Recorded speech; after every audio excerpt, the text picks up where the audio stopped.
Olá malta da Zombie TV, Diogo Trindade, o vosso geek de serviço, e hoje estou aqui para falar de board game. Mas antes de avançar, não se esqueçam, subscrevam o nosso canal no Facebook e no Instagram, e no YouTube carreguem lá no sininho para receberem uma notificação cada vez que o canal lançar um vídeo novo. Sem a vossa ajuda, nós não podemos crescer. Vamos então falar de board game. Bem malta, hoje venho-vos falar do mais recente lançamento da Devir Portugal, que é Marco Polo 2 ao serviço de Cannes. Marco Polo 2, como o nome indica, é a sequela de um grande jogo que já foi lançado em 2016, que é Marco Polo. É um jogo que é um dice placement, em que nós, ao colocarmos os nossos dados consoante o número, vamos andando ou vamos realizando um conjunto de ações. É um jogo de 2 a 4 jogadores, para maiores de 12 anos e com um tempo médio de 60 a 120 minutos. É um jogo que em Portugal é distribuído, como eu já disse, pela Devir Portugal, mas a editora base é Hans im Blank, também criadora, como eu já vos disse, dos outros dois jogos anteriores, Marco Polo e Tzolk'in. É um jogo de Daniel Tascini e Simone Luciani. E é um jogo que tem aqui algumas coisas a provar. Porquê? É uma sequela de um jogo que já é muito acarinhado pelo mundo dos jogadores de tabuleiro, dos board gamers. Este jogo tenta provar aqui um bocadinho que tem sentido existir no mundo moderno. Mas será que faz? Será que tem sentido? Bem, vamos passar primeiro à descrição do jogo e depois então à análise. Vamos a isso. Marco Polo ao serviço de Cannes é a sequela de Marco Polo 1 e, para quem não sabe, Marco Polo 1 já é um jogo assim um bocadinho mais para o medium heavy e este segue o mesmo caminho. Como tal, eu não vou conseguir explicar todas as regras, todos os pormenores, nem é o intuito deste vídeo. O intuito deste vídeo vai ser explicar por alto como se joga o jogo e mostrar os componentes, ok? Eu já tenho aqui o setup feito, já coloquei os tokens de mercado, que são aqueles tokens ali em cima das cidades, como vocês podem ver, estes aqui. As cidades têm a semicircunferência em cima, coloca-se um token aleatoriamente de mercado, bem como um token de cidade, que são estes aqui. Quando tem um espaço em baixo como este, ou em cima, para se colocar. Vão ser colocados os pares de contratos, aleatoriamente vamos colocar os contratos nas cidades e as cartas de cidade também, que são estas aqui, são colocadas aleatoriamente por todo o tabuleiro. Como eu estou a fazer um setup para 3 jogadores, vou colocar então um dado da cor que não está a jogar com o número 1 virado para cima no favor de Cannes e vou colocar 5 dados pretos. Como estou a jogar com 3 jogadores, se fosse com 4 jogadores, seriam 6 dados pretos. E de uma forma geral tenho aqui o setup feito do jogo. No setup do tabuleiro do jogador é semelhante, cada jogador vai ter acesso a 5 dados, vai ter acesso também a 11 marcadores de mercado, que são estes pequenitos, vai ter direito a um contrato inicial, ok? Que são estes com a marcador azul, enquanto os outros têm um marcador vermelho para os diferenciar.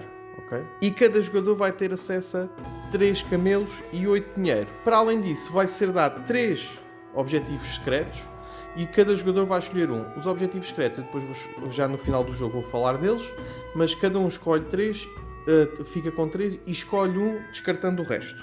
Após isto tudo, vão ser colocados 4 tokens de jogadores, personagem, que é sempre o número de jogadores mais um que o número de jogadores que está a jogar neste momento. Do último jogador para o primeiro, cada jogador vai escolher uma personagem. Neste caso, o meu boneco escolheu esta personagem. Tem um poder muito específico.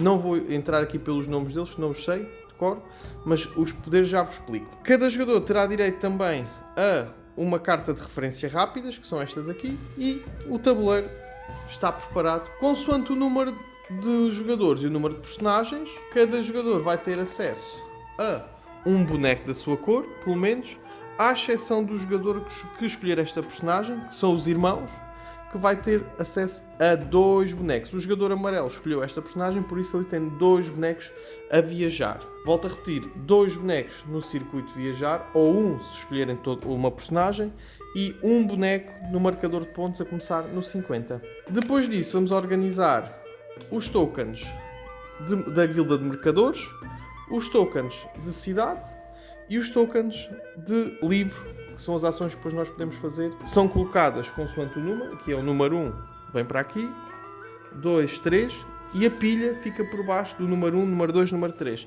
sendo que o primeiro token da pilha fica sempre à mostra. Vamos dividir os tokens, temos ali tokens de ouro, de seda, de jade, de pimenta e de camelos são ali colocados, bem como as moedas depois vão ser espalhadas. Como necessário, eu vou tirar as moedas e alguns marcadores que eu penso não sejam necessários para fazer a demonstração do gameplay. O primeiro jogador chegou há menos tempo de uma viagem, ou aquele jogador que aleatoriamente foi escolhido como primeiro jogador, recebe esta ampulheta, neste caso vou ser eu, e os jogadores depois vão jogar de acordo com os ponteiros do relógio.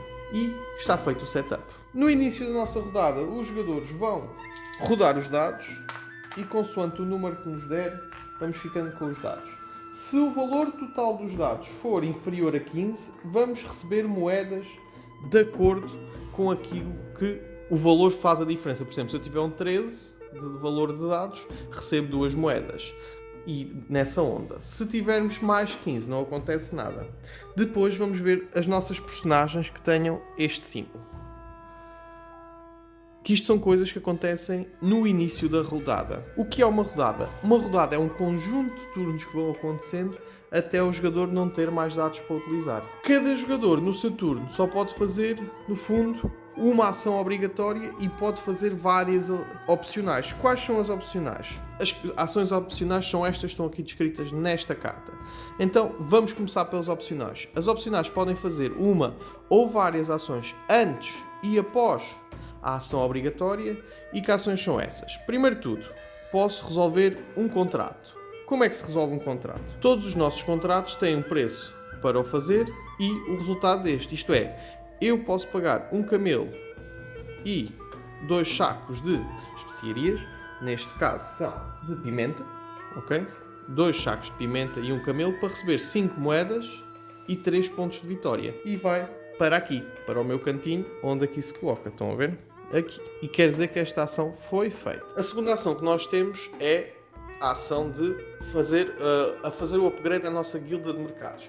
O que são as guildas de mercados? As guildas de mercados são estes tokens que nós vamos ganhar num sítio muito específico. Certas cartas vão nos dar estas guildas, certas zonas do tabuleiro também vão nos dar essas guildas. E ao pagarmos este custo que está aqui em baixo, nomeadamente 2 de pimenta, 7 de moedas, vou virar esta guilda e, como vocês podem ver, no início de cada rodada, esta guilda vai-me sempre dar 2 pontos de vitória. Okay? Depois posso pagar um dado, qualquer valor, colocando-o aqui nesta bolsa e receber ou 3 de moedas, 2 camelos ou uma jade. Depois posso pagar um camelo para fazer um reroll de um dado, 2 camelos para subir ou descer um dado, consoante a minha vontade. E vocês perguntam assim, mas para que é que tu queres descer o valor de um dado? Já vão chegar lá.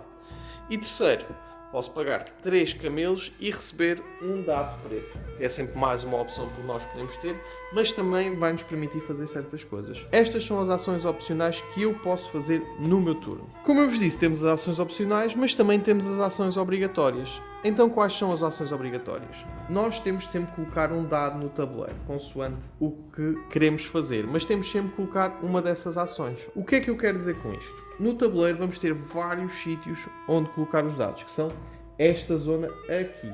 Sendo que o mapa depois para cima vai nos permitir andar com o boneco e fazer ações consoante isso. Por exemplo, o jogador azul sou o primeiro. O que é que eu posso fazer no meu dado, no meu turno? Então, a primeira coisa que eu posso fazer é favorecer Khan. Favorecer Khan, se eu colocar aqui um dado, recebo 2 camelos e 4 moedas. Mas este sítio obriga-me a colocar sempre um dado com o valor maior ou igual do que o dado já cá está. Isto é, eu tenho 1, eu tenho que colocar outro 1 ou um 2. Então, eu quando não quero gastar um dos dados, se calhar mais fortes que eu tenho, vou colocar o 2. E ao fazer isto recebo 2 camelos e 4 moedas. A outra ação onde eu posso jogar um dado é também na zona onde diz os livros, que são esta zona aqui. Os livros são um local onde eu posso colocar um dado e também me vai dar outros recursos, nomeadamente aqui eu posso utilizar um dado de 1 ou mais, 3 ou mais ou 5 ou mais. E ao colocar aqui um dado, eu posso colocar aqui um, eu posso escolher qualquer um destes 4 ações. Isto é, ou ganho uma jade e 2 sacos de pimenta, ou ganho 3 moedas e 2 sacos de pimenta, ou posso trocar uma jade por 2 camelos, 2 sacos de pimenta e 2 moedas, ou 2 jades por 6 sacos de pimenta. e por aí afora, consoante o sítio onde ele está, ok? E agora perguntam vocês, então e se outro jogador quiser fazer o mesmo sítio? O espaço fica ocupado? Não. Todos os locais que tenham um sítio azul, eu posso colocar outro dado por cima. Por exemplo, o jogador agora amarelo quer lá colocar outro dado no seu turno.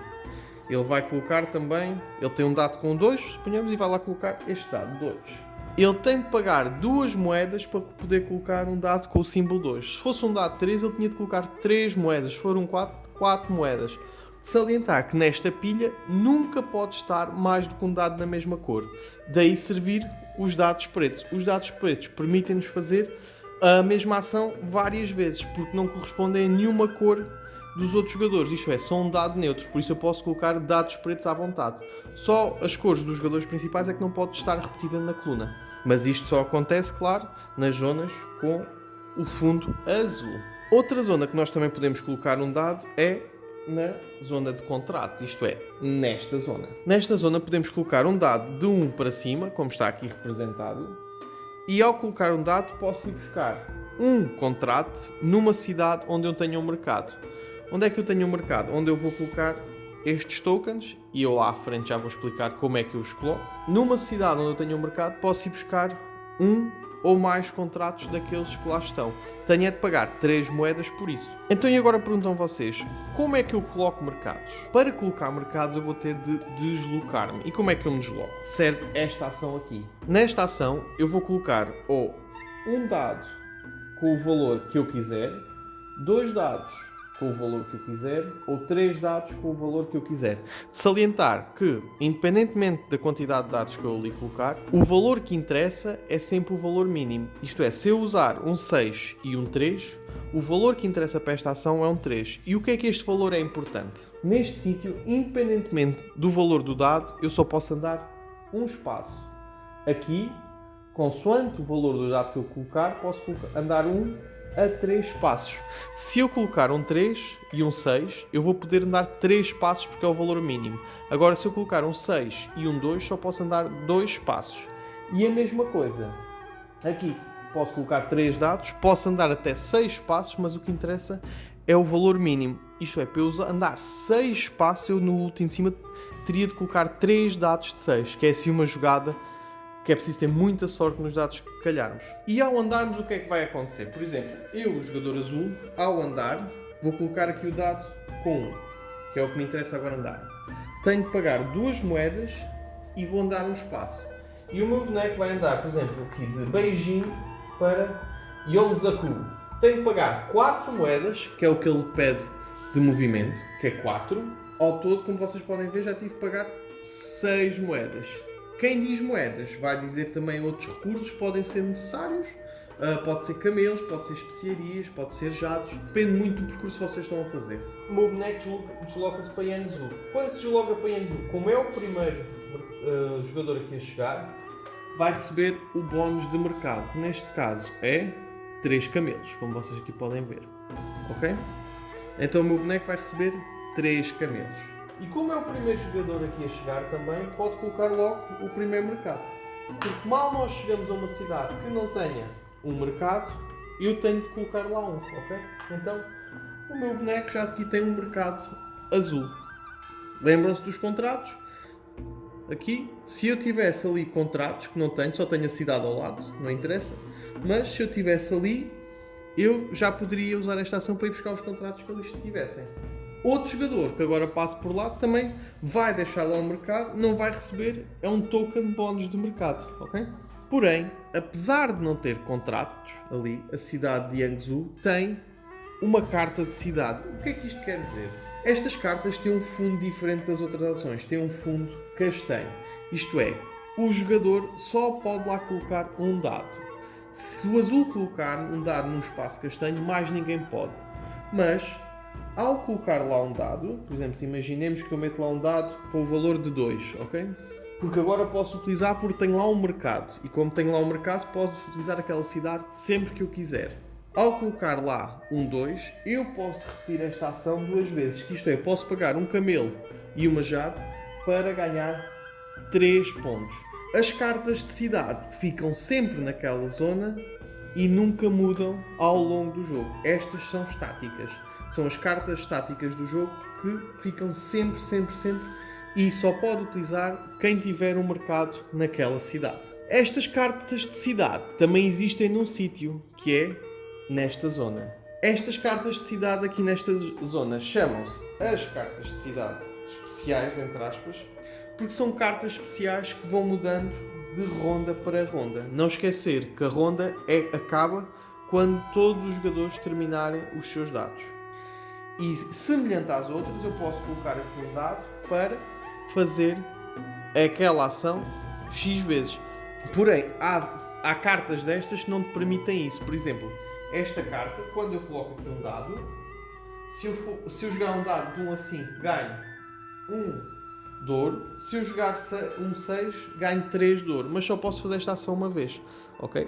Salientar que quando aparecem estes símbolos de dados, só se pode fazer a ação uma vez, mas ganha-se o bónus que lá está.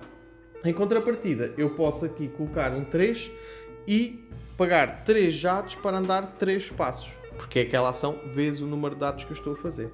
Estas cartas, no final da ronda, descartam-se e são colocadas 2 novas. Já falámos de quase todas as ações que nós podemos fazer no tabuleiro, falta uma ação. Que ação é essa? A ação de guilda. A ação de guilda, como vocês podem ver, é azul, por isso podem colocar vários jogadores lá, e funciona semelhante ao movimento. O que é que eu quero dizer com isso? São precisos 2 dados para aquele sítio ali, e o dado que vale mais vai ser o dado com o menor número. Por exemplo, eu vou colocar aqui um 4 e um 2, e ao fazer isto eu posso fazer qualquer uma destas ações 1 ou 2. Se eu tivesse que colocar lá um 3, poderia utilizar qualquer uma destas 3 ações. E o que é que esta ação vai nos dar? Esta ação vai nos dar um token de guilda de mercadores, como já vos tinha falado no início, lembram-se? Então, aqui temos um marcador de guilda neutro, são estes aqui sem nenhum símbolo em cima, que ao recebermos vamos ganhar logo mais um ponto no final do jogo, que eu depois já vou explicar porque é isto, e 5 de ouro. E posso depois fazer um upgrade com uma ação não obrigatória de pagar isto e virar, e todas as rodadas eu vou ganhar 5 de ouro. Isto é bom fazermos logo no início, porque consoante o número de rodadas, mais dinheiro vamos recebendo. Depois temos vários tipos de guilda. Consoante o número de dados que nós tivermos, mais poderosa vai ser a guilda, mas também mais recompensas vamos receber a entrarmos nestas guildas. As guildas vou deixar para vocês descobrirem. O que é importante é que o tipo de guilda vai influenciar no final do jogo, ok? Quando todos os jogadores utilizarem os seus dados, o que é que acontece? Volta-se a recolher os dados todos do jogador, mudam-se os tiles de cartas de cidade, de livro e, de seguida, volta-se a rolar os seus dados e começamos do início, passando o marcador de primeiro jogador para o jogador que ficou mais alto no movimento, ok? O jogador que estiver mais alto no movimento, ou que foi o último a fazer o movimento mais alto, recebe o marcador de primeiro jogador e passa a ser ele o primeiro jogador na próxima ronda. O fim do jogo inicia-se ao fim de 5 rodadas, isto é, 5 vezes que os jogadores ficaram sem dados, e vai-se contabilizar. O que é que se vai contabilizar? Primeiro de tudo, os pontos onde cada jogador tiver. Depois, vai-se para a nossa carta de objetivos secretos e vai-se ver, consoante o tipo da guilda de mercado, nós fizemos um upgrade. Se fizer de um destes especiarias, ou de ourivesaria, ou de roupa. Como vocês viram ali na guilda, cada uma tem um símbolo. Se nós conseguimos fazer o upgrade a uma ou mais, recebemos estes pontos que estão aqui. Salientar que não é cumulativo, mesmo que eu tenha 2 só recebo 7 pontos, ou 2 destas só recebo 6 pontos, ok? Depois vamos ver, consoante o símbolo de cidade onde nós estivermos. Existem 9 símbolos aqui no tabuleiro, como vocês podem ver. Tem 1, 2, 3. Apesar de alguns deles serem repetidos, mesmo que os tenhamos repetidos, o símbolo só conta uma vez. Vamos somar os símbolos que nós aqui tivermos e vamos somar também todos os tokens que nós tivermos com este símbolo mais um, ok? E a partir daí, consoante o resultado que aí nos der, vamos acrescentar mais estes pontos que aqui estão. Em baixo, se for, por exemplo, só um símbolo, são 0. Se forem 7, são 10 pontos. Por isso interessa também muito espalharmos os nossos mercados pelas cidades todas para adquirirmos o máximo de símbolos diferentes. Quanto mais símbolos tivermos, melhor, mais pontos ganhamos. Depois vamos somar um ponto por cada 2 mercadorias que nós tivermos. Salientar que os camelos não são mercadorias, ok? 1 ponto por cada 10 moedas. E depois, quem tiver mais contratos, como está aqui a dizer, ganha 8 pontos. O segundo jogador ganha 4 pontos. O tabuleiro também tem aqui a adenda desta parte das moedas e das especiarias, está bem? Quem tiver maior número de pontos ganha o jogo. Se houver um empate, a pessoa que tiver o maior número de camelos serve para desempatar. Se mesmo assim ficarem empatados, o jogo acaba no empate. Como eu vos disse, isto é uma explicação muito por alto de Marco Polo 2.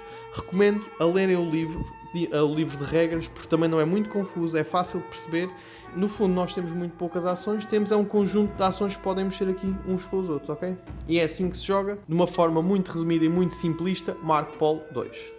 Bem, como vocês perceberam, Marco Polo 2 é um jogo que tem muitas regras e muitos pormenores. À primeira vista pode parecer simples, só que tem muitas nuances que eu não falei e que podia ter falado. Por exemplo, a primeira, a Jade, aquela moeda, substitui o pagamento de uma moeda ou de um camelo. Um erro que eu fiz no vídeo foi também das guildas. A guilda, quando nós adquirimos uma guilda, não ganhamos o prémio que lá está em baixo. O que nós ganhamos quando adquirimos a guilda é um caminho novo. E se vocês repararem no mapa, há lá caminhos que podem ser só feitos quando pertencemos a uma das guildas. Aquele prémio que eu vos disse serve apenas quando fazemos o upgrade da guilda e também ao fim de cada rodada. Isto é, cada vez que cada jogador termina os dados, temos acesso àquele bónus da guilda. Podia também ter dito muitas outras coisas. Podia ter dito que o jogo, que as cidades especiais têm poderes muito diferentes, que vão variando. Podia ter falado dos prémios que os mercados nos dão. Podia também ter falado dos objetivos que nós temos. Podia ter falado das personagens diferentes que cada jogador vai ter de escolher, com os poderes diferentes. Podia ter falado de imensas coisas. Realmente o que eu quero dizer é que é assim, há uma coisa que se tem que comparar. Ponto. Marco Polo 1 e Marco Polo 2. Eu pessoalmente nunca gostei de Marco Polo 1. Achei um jogo muito estático, achei um jogo que dependia demasiado dos dados e acabava por ser um jogo de xadrez quando nos corria tudo bem. O que é que eu quero dizer com isto?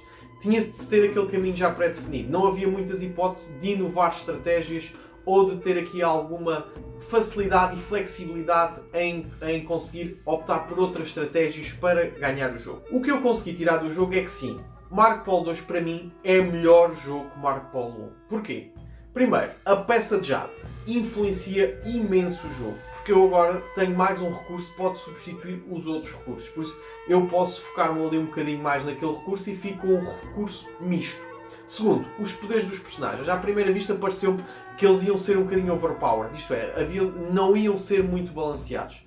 Ou então que te iriam direcionar muito a estratégia que tu irias ter no jogo. O que eu percebi é que realmente eles tentam direcionar, ok, mas não é obrigatório. Eu ganhei jogos com estratégias que não tinham nada a ver com a da minha personagem. Utilizei essa estratégia para algumas coisas, ok? Aquele poder que a minha personagem me dava. Mas a estratégia que eu depois optei foi completamente diferente do aquilo que era suposto eu fazer. E ganhei o jogo. Porquê? Porque os poderes dobram as regras, mas não te as quebram. E isso é muito importante. Para além disso, todas as personagens estão balanceadas. Tu recebes um bónus, mas também recebem ali uma facada nas costas muito grande comparativamente com os outros bonecos. E isso dá ali um certo equilíbrio. As novas guildas dos mercados é também uma coisa que eu gostei imenso. Gostei imenso porquê? As novas 3 guildas que eles nos dão-nos ali um manuseio muito importante porque eu quero ir por aquele caminho que é mais rápido, vou pertencer àquela guilda. Por isso, ao pertencer àquela guilda, vou também ganhar um bónus. E tendo os objetivos finais, aquelas cartas, as guildas também influenciam muito os pontos que eu vou ganhar. Ok, eu vou também ter atenção a isso. No entanto, só existem 5 rondas, ok? Como existem só 5 rondas, torna-se tudo muito limitado. Daí eu considerei este Dice Placement já mais um jogo mais europeu. Eu tenho de gerir muito bem as minhas ações, apesar de serem um bocado influenciadas pelos dados que eu tenho, mas que me vão necessitar ali uma grande adaptação do jogo. Outro pormenor que eu gostei muito do jogo, os componentes. Como vocês puderam ver, nós temos vários tipos de resources. Temos a moeda, temos os camelos, temos as especiarias, temos as tapeçarias, temos N peças. E as peças do jogo estão lindíssimas. Desde a qualidade dos dados à qualidade dos componentes. De salientar que os componentes, o grande significa 3, o número 3 dos pequenos. Por isso os resources também não se gastam assim tão facilmente. Porquê? Porque nós estamos sempre a fazer contratos do mercado. E então há sempre ali uma entrada e saída de resources. Nunca senti que houvesse falta deles.